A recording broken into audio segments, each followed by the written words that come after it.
हे WhatsApp guys, आप देख रहे हो द इंग्रेडिएंट शो और आज हम बात करने वाले हैं एमका के बारे में। मतलब एमका के बारे में जो अपडेट्स आई हैं उन चीज़ों को आज हम डिस्कस करेंगे।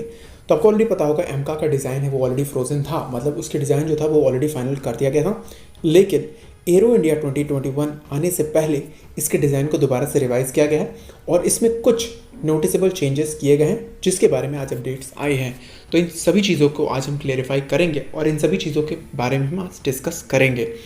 तो हम बात कर लेते हैं सबसे पहले अपडेट के बारे में। तो नॉर्डल डिज़ाइन एजेंसी और एरोनॉटिकल डेवलपमेंट एजेंसी इन दोनों ने मिलकर इसमें डाइवर्टलेस सुपरसोनिक इनलेट लगाया है, मतलब DSI कॉन्फ़िगरेशन इसमें लगाया है। क्योंकि पहले वाले डिज़ाइन में DSI कॉन्फ़िगरेशन का ये नहीं होने वाला था, लेकिन अब इसमें एक मॉडर्न फीचर डाला जा रहा है। क्योंकि इस चीज़ के बारे में क्रिटिसिज्म हो रहा था कि आने वाले फ्यूचर में ऑलमोस्ट सारे फाइटर जेट्स में DSI कॉन्फ़िगरेशन होने वाला है, लेकिन इसमें वो चीज़ क्यों नहीं आ रही थी। DSI कॉन्फ़िगरेशन आने की वजह से जो रेडार क्रॉस सेक्शन है, मतलब RCS जो है वो काफ़ी कम हो जाएगा सामने की तरफ से। इसका एयर इनटेक भी काफ़ी बेटर होने वाला है। साथ ही साथ एयरक्राफ्ट की परफॉर्मेंस और एयरक्राफ्ट करने की मनूवर करने की क्षमता काफ़ी ज़्यादा बढ़ जाती है। साथ ही साथ ये मेंटेनेंस फ्रेंडली भी हो जाता है।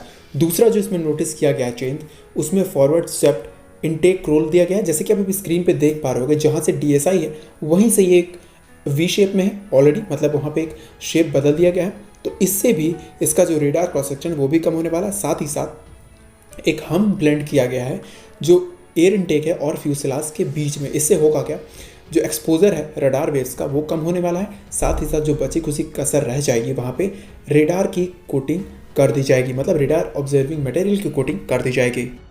अब उसके बाद इसमें कुछ और चेंजेस किए गए हैं, जैसे कि इसके जो टेल्स होते हैं, पीछे के टेल्स, उसको काफ़ी बड़ा किया गया है। इससे होगा क्या, जब एयरक्राफ्ट हवा में उड़ेगा तो इससे बेसिकली ड्रैग, जो एयर ड्रैग होता है वो काफ़ी कम होने वाला है, क्योंकि वो एरिया ज़्यादा ले रहा है। तो इस वजह से वो ऑलमोस्ट उस प्रेशर को ईजी तरीके से हैंडल करने में पूरी तरीके से सक्षम होगा।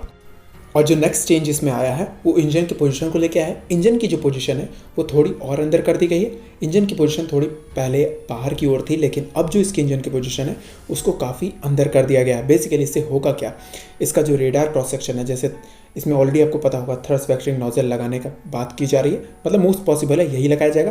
तो इससे होगा क्या कि जो थर्मल रिडक्शन है, जैसे कि पीछे की साइड से रियर थर्मल रिडक्शन है, तो पीछे की साइड से ये काफ़ी स्टेल्दी होने वाला है। लेकिन किसी फाइटर जेट को पीछे से आराम से डिटेक्ट किया जा सकता है, इसे भी किया जाएगा।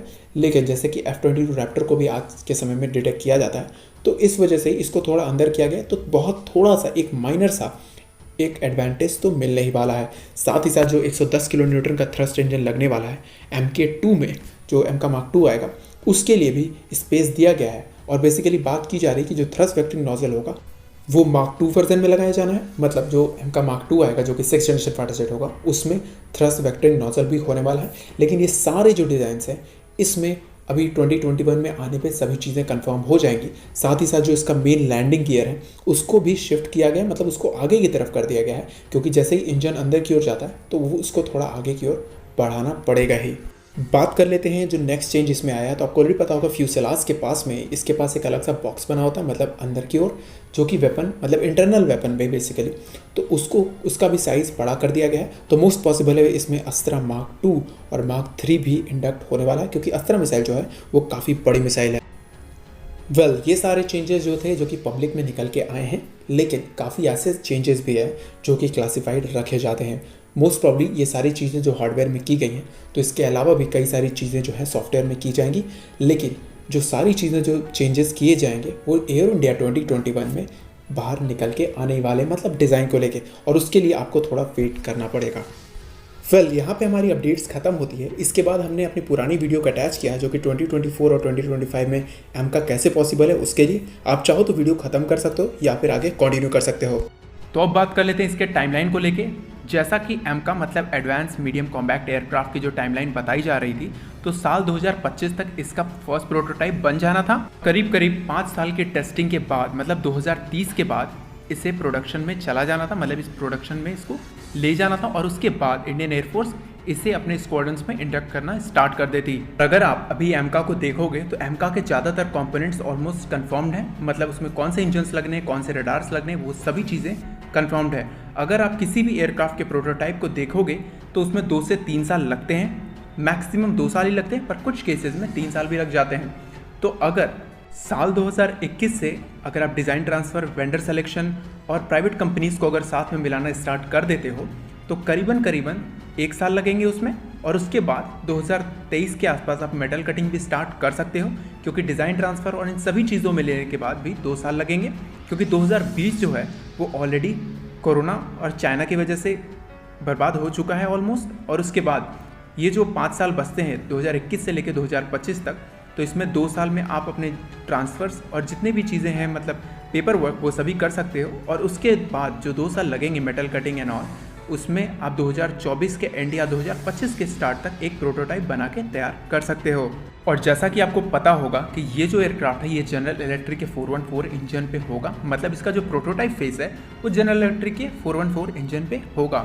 तो इसके लिए इंजन्स कंफर्म है और इसके लिए रडार्स भी कंफर्म है। तो अगर इंजन पर कंफर्म है और 2025 तक अगर आपको इसको बनाना है, और वो भी स्टेल्थ नहीं बनाना है स्टार्ट में, आप सिर्फ इसके फ्लाइट मॉडल को टेस्ट करने वाले हो, मतलब इसे उड़ाकर देखने वाले हो, तो ये ईजिली अचीव किया जा सकता है। और बात करते हैं इंडियन एयरफोर्स के चीफ ने लास्ट इसके बारे में मतलब एमका के बारे में कब बात की थी, तो इसके बारे में जो लास्ट अपडेट आई थी वो मई में आई थी, और तब उन्होंने कहा था कि इंडियन एयरफोर्स 100 एमका खरीदेगी और करीबन 200 से ज़्यादा तेजस इंडियन एयरफोर्स में शामिल किए जाएंगे। और उसके बाद उन्होंने कहा था कि HAL, ADA और एक प्राइवेट कंपनी इसमें मिली रहेगी, मतलब एमका बनाने में मिली रहेगी, और ये तीनों कंपनीज मिलके ही एमका बनाएंगी। तो इस वजह से ही इसकी जो टाइमलाइन है वो 2024 तक होने वाली है। और अब बात कर लेते हैं मार्क 2 और मार्क 1 जो एमका का आने वाला है उसके कन्फ्यूज़न के बारे में। काफ़ी लोगों को लगता है जो एमका मार्क 1 आएगा वो बेसिकली 5th जनरेशन का फाइटर होगा, और एमका मार्क 2 जो आएगा वो 6th जनरेशन का फाइटर होगा। बेसिकली एमका जो आने वाला है इसमें मार्क 1 और मार्क 2 की कोई भी बात नहीं की गई है। एमका जो आएगा वो 5.5 जनरेशन का फाइटर आएगा, और ये सिर्फ एक ही फाइटर आएगा। लेकिन जो ये बातें शुरू हुई हैं मार्क 2 को लेके, ये रोल्स रॉयल्स और DRDO के इंजन के बाद से शुरू हुई हैं। तो जैसा कि मैंने बताया था आपको कल वाले वीडियो में कि DRDO और रोल्स रॉयल्स इसके इंजन को पूरी तरीके से कंफर्म कर चुके हैं, और इस इंजन को पूरी तरीके से स्क्रैच से बनाया जा रहा है। तो इसका जो इंजन है वो मार्क 2 वर्जन में लगेगा, जो कि 2036 के आसपास ही आने वाला है। मतलब उसको जो बनाने में जो टाइम लगेगा, उसको टेस्ट करने में टाइम लगेगा, तो वो 2036 तक होने वाला है। और इसका जो रडार है वो गैलियम नाइट्राइड बेस्ड उत्तम AEC रडार लगने वाला है, जो कि ऑलरेडी टेस्टिंग फेज में है। तो DRDO इसका टेस्ट कर रही है, आने वाले 5 से 6 सालों में ये भी टेस्ट रेडी हो जाएगा। तो 2030 तक अगर एमका तैयार हो जाता है तो उसमें ये रडार लगा दिया जाएगा। और अब बात कर लेते हैं अस्त्रा मिसाइल के बारे में, इसमें बात की गई थी। तो रिपोर्ट के हिसाब से अस्त्रा मिसाइल की लेंथ जो है वो काफ़ी बड़ी है, जो कि एमका के इंटरनल बे में नहीं आ सकती। तो इसकी पॉसिबिलिटी यही है कि जो अस्त्रा मिसाइल है, जो हमारी अस्त्रा मार्क 3 आएगी या फिर मार्क 2 आएगी, उसका एक छोटा वर्जन भी बनाया जाएगा, या फिर जो एमका है उसका इंटरनल बे जो है उसको बड़ा कर दिया जाएगा। और एक क्वेरी आ रही थी कि एमका में कोई फॉरेन प्राइवेट पार्टनर नहीं है, इस वजह से ये एमका 2040 के बाद आएगा। तो इसमें मैं एक चीज़ कहना चाहता हूँ कि DRDO और ADA इसे मिलकर बना रही है एक प्राइवेट कंपनी के साथ, तो इसमें बिल्कुल डिले होने के चांसेस नहीं हैं। और बात रही फॉरेन प्राइवेट पार्टनर की, तो फॉरेन प्राइवेट पार्टनर अगर ज़रूरत पड़ी तो इंडियन एयरफोर्स उन्हें भी शामिल कर लेगी, लेकिन जैसा कि टाइमलाइन है उसी हिसाब से ये टाइमलाइन पे काम करेगी। और बात रही डिले होने की, तो एट द एंड HAL के पास अगर ये प्रोटोटाइप पहुंचता है जैसे कि इंडियन एयरफोर्स की रिक्वायरमेंट होगी, तो उस वक्त तक हमारे तेजस और TPWF बन रहे होंगे, आई मीन ऑलरेडी कंस्ट्रक्शन में होंगे। तो एमका की जो टाइमलाइन है वहाँ से ज़रूर डिले हो सकती है अगर इस चीज़ को अभी से टैकल नहीं किया गया तो, लेकिन DRDO और ADA की तरफ से कोई डिले नहीं होगा। तो आज के वीडियो को इतना ही। अंत तक वीडियो को देखने के लिए धन्यवाद। जय हिंद।